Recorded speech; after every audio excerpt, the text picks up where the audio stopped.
malam hari ini, yaitu kita akan membahas tentang yaitu apa? Macam-macam air. Jadi dalam bahasa fikih, dalam kajian fikih itu dibahas bahwasanya yaitu apa? Air itu dibagi beberapa macam. Bismillahirrahmanirrahim. Al-miyahu allati yajuzu at-tadhiru biha sab'u miyahin. Ma'us samai wa ma'ul bahri wa ma'ul nahri wa ma'ul tili wa ma'ul aini wa ma'us salji wa ma'ul bahri.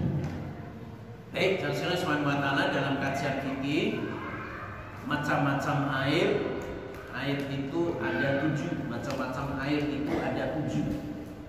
Ya, dalam kajian fikih bahwasanya air itu dibagi menjadi 7 macam. Yang pertama dalam kajian fikih yang lain, dalam kajian fikih para ahli ulama menjelaskan bahwasanya 7 macam air ini disebut namanya air mutlak. Ya, air mutlak. Air mutlak maksudnya itu apa? Air yang belum ada ketentuan-ketentuan yang lain.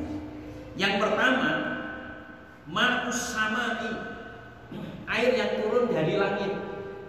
Ya, dalam bahasa Arab itu mator. Ya, mator. Jadi mator, hujan. Ya, hujan. Jadi air hujan, air yang turun dari langit. Ya, itu namanya air mutlak. Jadi walaupun warnanya seperti apa, rasanya seperti apa, kalau itu air hujan, dalam bahasa fikih itu air mutlak. Nanti pembagian air itu disebut namanya yaitu apa? Suci dan mensucikan. Ya, jadi air hujan itu air yang turun dari langit. Ya, ini suci dan mensucikan. Zatnya suci dan secara hukum fikih bisa untuk bersuci, yaitu apa? Wudu dan mandi janabah. Itu namanya ma'us samai, air yang turun dari langit. Itu apa? Air hujan. Kemudian yang berikutnya wa ma'ul bahri. Ya, itu artinya laut. Ya, barudin. Nah, bahrul ilmi. Ilmunya nyegoro. Jadi barudin itu lautnya agama, lautan agama itu. Berarti masalah agama dia bidangnya itu. Bahrul ilmi, wah itu ilmunya dalam itu. Bahrul ulum, nah, berarti nyegoro ilmunya itu. Nanti dalam ilmunya. Ma'ul bahri, air laut itu dia mutlak, suci dan mensucikan. Walaupun toh warnanya beda, ya, ada yang biru, kemudian ada yang lain-lainnya, kemudian rasanya, ya, itu mutlak. Airnya suci dan mensucikan, walaupun toh rasanya asin, warnanya biru. Bahkan di dalam riwayat Rasulullah bersabda, ya, ma'un tohirun, ya, kemudian airnya itu suci, kemudian wahalla maitatuh, dan halal bangkainya. Jadi airnya suci kata Nabi. Jadi airnya suci, walaupun toh asin, walaupun toh warnanya itu, walaupun toh air laut itu kelep. Ya, kelep itu kalau untuk itu nggak bersih ya. Tapi itu suci. Ya, secara zatnya itu suci, secara hukumnya mensucikan. Kemudian kata Nabi yang kedua, wal hilu maitatuhu atau halal maitatuhu, bangkainya itu halal. Bangkainya itu halal. Jadi dalam kajian fikih semua hewan, spesies hewan, ya, laut itu semuanya halal. Jadi hewan laut itu semuanya halal. Kalau dalam kajian madzhab Imam Syafi'i, semua ikan hewan yang ada di laut itu halal. Ada udang, ada cumi-cumi, ada gurita, ada rajungan, ada kuda laut, singa laut, anjing laut, pokoknya semua yang di laut itu semuanya halal. Itu madzhab Imam Syafi'i. Makanya kita orang Indonesia sebagai bermadzhab Imam Syafi'i, bahwa itu laut itu rezeki, itu sumber penghidupan itu, karena semuanya halal. Ya, semuanya halal. Semua hewan yang hidup di laut itu halal. Ya, jangankan ikannya, bangkainya aja. Ini mohon maaf yang suka terasi. Orang Malaysia bilang terasi itu belacan. Ya, sambal belacan, betul ibu-ibu? Bapak-bapak betul? Sambal belacan. Ya, sambal belacan itu. Itu belacan itu bapak-bapak, ibu-ibu, itu dibuat daripada kepala udang itu. Di Bratasena sana itu, udang yang nggak laku. Ya, udang yang nggak laku, kepalanya diambil, diproses, ya jadi terasi. Gimana itu bau terasi itu? Sengir-sengir enak. Halal. Bapak-bapak, ibu-ibu jangan khawatir. Ini buatnya ini masya Allah, baunya nyengat. Itu ikan asap juga gitu, sangit. Bapak jangan karena sangit nyengat. Secara kajian fikih itu halal. Jadi bangkainya aja halal. Ya, airnya suci, bangkainya yaitu apa? Suci, bangkainya suci, halal. Jadi kata Nabi ada dua hewan. Ya, ada dua hewan, satu ikan laut, ya. Jadi ada dua bangkai. Ada dua bangkai, kata Nabi ada dua bangkai halal. Ada dua darah yang halal. Dua bangkai, satu bangkai lautan, ikan laut, semua bangkai. Ya, semua bangkai. Madzhab Imam Syafi'i semua hewan yang hidup di laut atau air.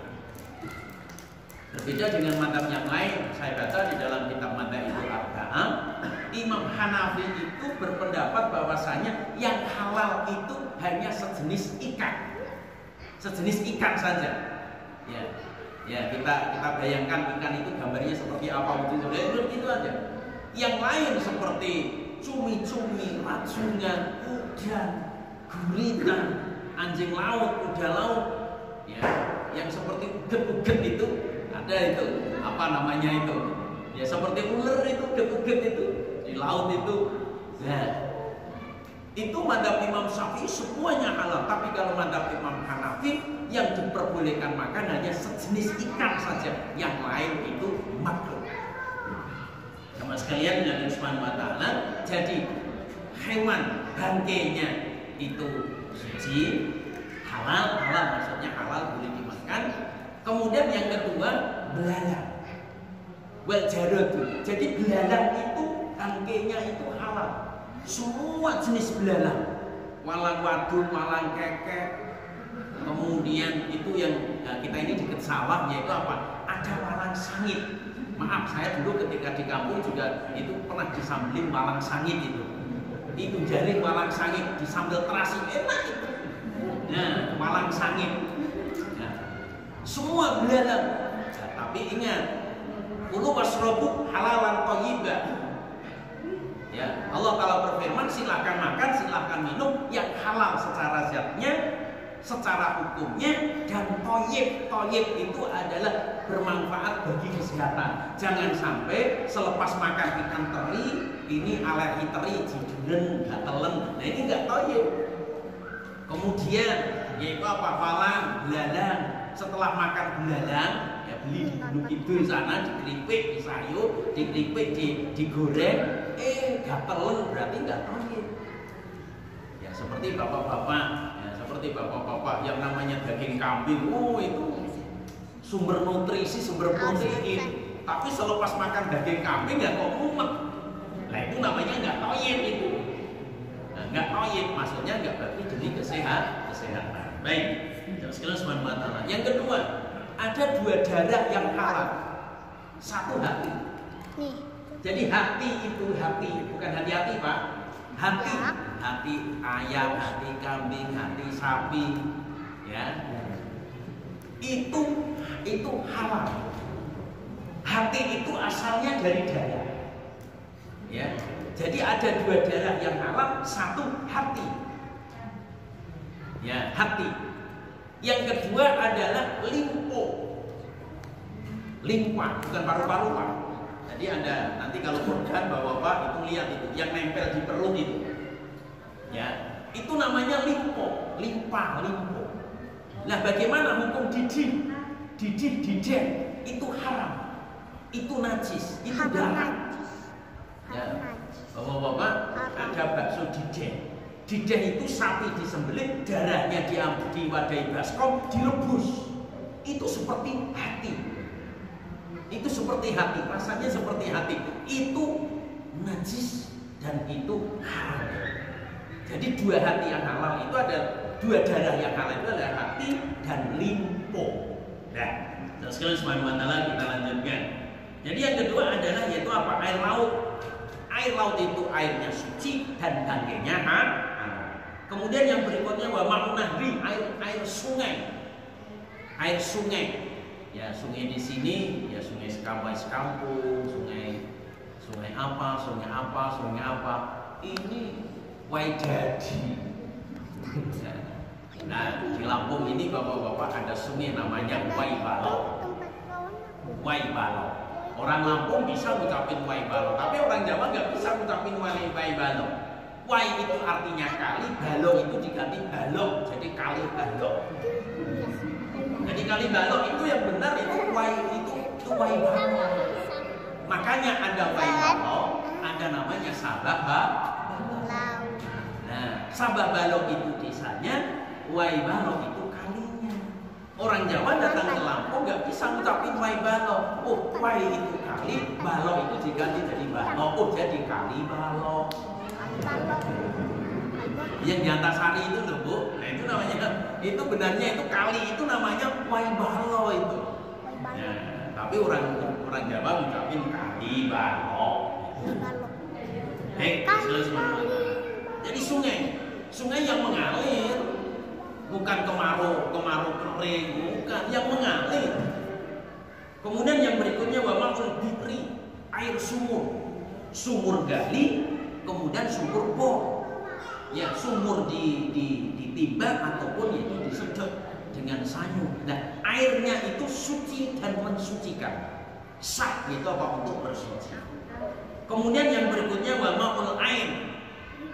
Dalam bahasa Arab kadang-kadang kalau diartikan secara bahasa Arab, ma'un itu air itu mata, berarti air mata. Bahasa kita air mata itu lu. Maksudnya di sini yaitu apa? Mata air. Nah, ada sendang, ada belik. Nah, ini nggak tahu belik. Ya, belik itu ada mata air, kemudian yaitu apa? Dibuatkan kolam dikit, itu namanya sendang, itu namanya. Sendang. Ya, atau belik. Ya, bukan bilik, kalau bilik itu kamar. Ya. Nah, itu Masya Allah, ini kekuasaan Allah. Jadi air ini mengalir sendiri, keluar sendiri. Ya, kalau sumur itu kan dibuat Pak. Sumur dibuat dengan gali ataupun dengan bor. Kemudian keluar air, itu namanya ma'ul bikri. Ya, jadi kalau kita haji, kalau kita umroh dari Madinah, kita ngambil ihramnya yaitu apa? Bir Ali. Bir. Ya, itu dalam bahasa Arab artinya adalah sendang, sumur, sendang. Ada apa namanya itu? Ada mata air. Kemudian itu dibuat kolam, itu namanya sendang. Bir. Nah, sumur. Ya, ini adalah air yang digali ataupun yaitu apa? Dibor. Nah, kekuasaan Allah ya, ini nggak ganti, nggak keluar sendiri. Nah, itu namanya ma'ul ain, yaitu apa? Air sumberan atau mata air. Kemudian yang berikutnya adalah wa ma'u salji, air salju. Nah di kita nggak ada Pak, adanya di luar negeri. Jadi air salju ibu-ibu yang di kulkas itu, yang di kulkas halus itu. Nah itu untuk wudu dan mandi itu dipanaskan, itu mencair jadi air. Jadi bukannya yang guyuran-guyuran kecil itu.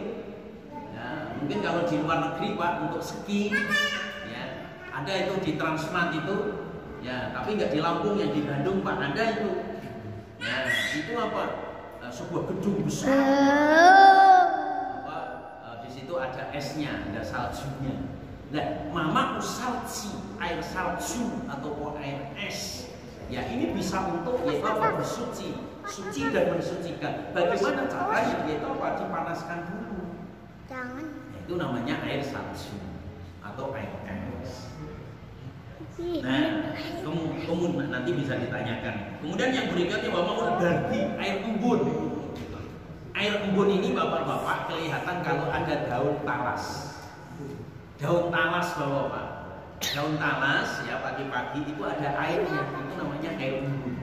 Air embun ini ya itu dikumpulkan satu cerek, satu teko untuk wudu sah. Ini air embun dikumpulkan satu brim untuk mandi sah. Nah, jadi secara kajian hukum fikih 7 macam air itu dinamakan air mutlak. Maksudnya mutlak suci dan mensucikan. Zatnya suci, secara hukumnya bisa untuk bersuci. Kenapa dikatakan mutlak? Karena belum ada ketentuan-ketentuan yang lain. Beda dengan air aqua, beda dengan air teh, air kopi, air susu, Coca-Cola, Pepsi, Fanta. Nah, ini namanya air ghairu mutlak, air yang tidak mutlak lagi. Kenapa? Karena sudah ada ketentuan. Seperti air kelapa, namanya degan, Pak. Ya, air kelapa, degan. Ya, ini bukan mutlak lagi. Kenapa? Ini yaitu apa? Sudah ada ketentuan, ada poin, yaitu apa? Air kelapa. Sekarang menjadi pertanyaan, air aqua bolehkah bersuci dengan air aqua? Para alim ulama menjelaskan, ulama fikih menjelaskan ketika dalam keadaan ikhtiar seperti ini nggak boleh air aqua ini untuk minum. Tapi dalam keadaan darurat boleh. Contoh nggak ada air, adanya air aqua 1 botol wudu boleh, istinja boleh. Kenapa? Karena darurat. Darurat tadi itulah yang membolehkan sesuatu yang dilarang. Dalam kajian fikih, ad-daruratu tubihul ma'. Sekalian sampai di sini materi yang kami sampaikan. Pada bagian yang kedua adalah dialog. Mungkin ada yang mau ditambah.